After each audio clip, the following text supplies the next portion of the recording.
I'm Ali from Practical Boat Owner magazine, and I'm here in Camper & Nicholson's Port Louis Marina in Grenada to say hi to the crews of the Arc Plus 21. We're following our dream, let's go. They've sailed from Gran Canaria to Cape Verde, and then from Cape Verde here to Grenada.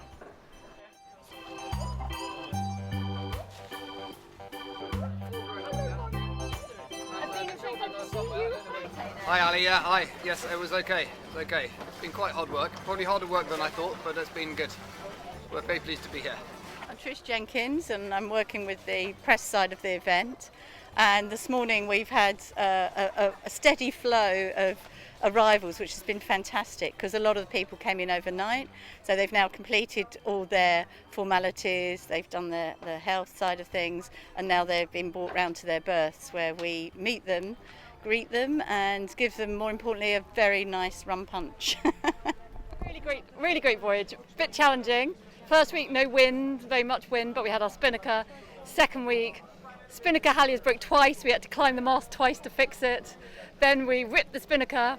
So we spent half a day mending the spinnaker. Then we put the spinnaker back up, and then the head ripped off the spinnaker, and the spinnaker ripped the whole way through. So after all that work, we didn't even get to fly it very much. But we had a great time, lots of fun, and we all arrived safely.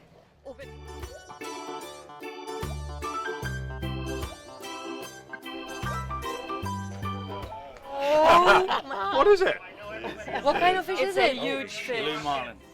No. Oh, right. Holy cannoli. Oh my! This is God. 1.7. Show it! Show it! More? 1.7. Show it! Yeah, show it. 2.7 meters. 2.7 meters. 7 meters. We ate everything. My wife made soup from the head. The first thing we did. My kids are like my girls. They love sashimi. So before I even like get the boat, I have to take a piece out of the fish and give to them so they can eat. And they just eat like. That's good. Yeah, better than we thought before. It was really better than we thought. Fantastic. Hi, my name's Zara Tremlett. I'm the new marina manager here at Port Louis in Grenada, and we're very busy welcoming all the ARC team, and I have to be honest, it's an absolute pleasure seeing the marina come to life after all this period of quiet from COVID, and it's just bringing such an amazing vibe to the area.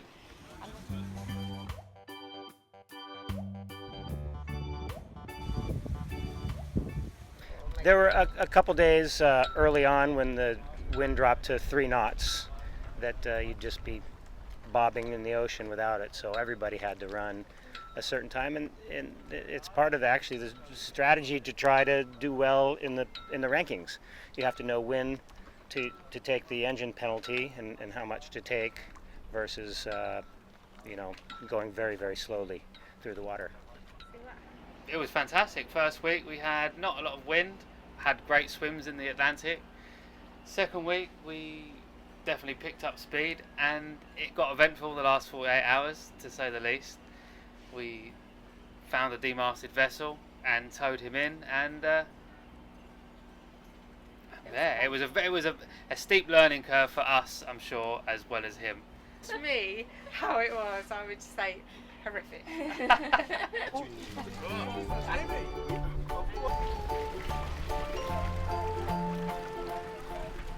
Well done, guys. Thank you very much. Was it your first crossing? Yeah. Did you do it again? Not for a while. Enjoy the land activities first. There needs to be a reason to get to the other side. We're not about to turn around and go back again.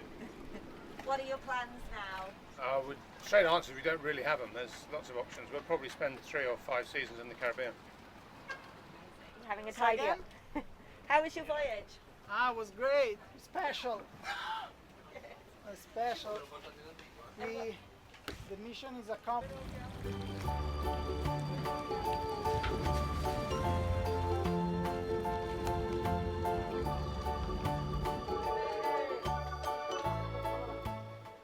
Yeah, it was great. Would you like your welcome drink? Sure, thanks. There you go. Has it got alcohol in it? No. That's for the grown-ups.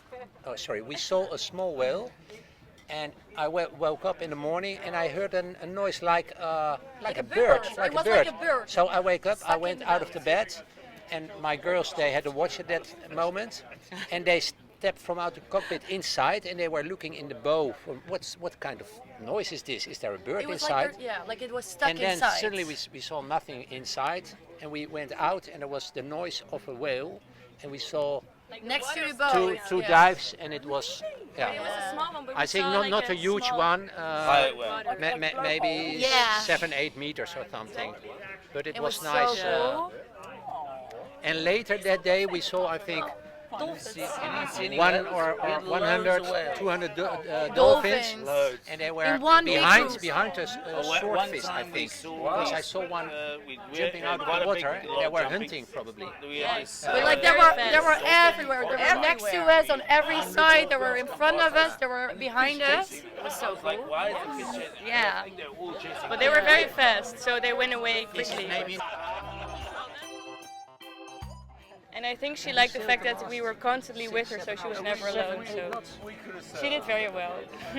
Months, and we sailed, of course, from the Netherlands first, one time to France, and then to Spain. And she did very well on all those trips. So we thought we might as well just take her. So, yeah. It was enjoyable, but also kind of hard. We had some hard times. For example, on last Friday morning, we got hit by 4 squalls in a row within 2.5 hours. So it was not only wet, but also heavy winds. So quite hard to sail.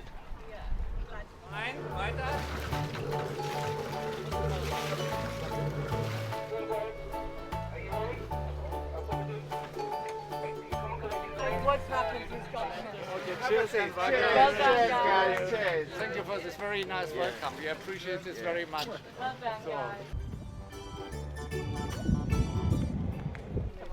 We came over in Corky, my uncle Fred and my aunt Ita and my father Tony.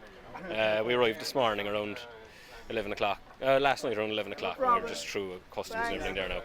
We had a relatively calm voyage. We'd no dramas, so we were all happy enough and comfortable enough. I'm Ita Malarkey. This is my brother-in-law Tony Calnan and his son, my nephew Eric Calnan. And the missing captain is my husband Fred Calnan. And we're all on Kokima. It was a brilliant trip, very well organised. We were a bit surprised with the weather at the start. It was a little bit, the wind was a bit calm, but eventually it got blowing, and in the traditional way it brought us all the way to Grenada. So it was absolutely fantastic trip, great experience, and looking forward to doing it again sometime. What are your plans now? Well, my husband and I are retired, so we're just going to hang around the Caribbean until May, and then think about crossing the Pacific. So we'll see. But it was quite long, but it was fine. We were quite slow in the first week, so we lost, I think, a day or two. But better to be slow and everything is fine and nothing major broke. And we reefed a lot, so we were not fast, but we didn't have any drama on board. So it was fine. The kids enjoyed it, I think. So yeah, they got presents every day on board. Oh, nice. Every day a new book and something special to play with. So to make the day a little bit shorter. So now they're really used to. Can I get something new? What boat were you on? Going deep. And how was it? In one word or a few? As many as you like. Okay, I'll give you one word. Challenging. Yeah. Well, that's the one word. Challenging. Yeah. We had a South African, me, an Argentinian, a Spaniard, and an American. It's a mixed crew. A bag of rugrats thrown together, and then you got to do, like 4,000, 3,000 nautical miles or whatever it was from Gibraltar. It's quite a trip, but mentally challenging, physically challenging, emotionally challenging, but very rewarding. Yeah, very, very, very rewarding.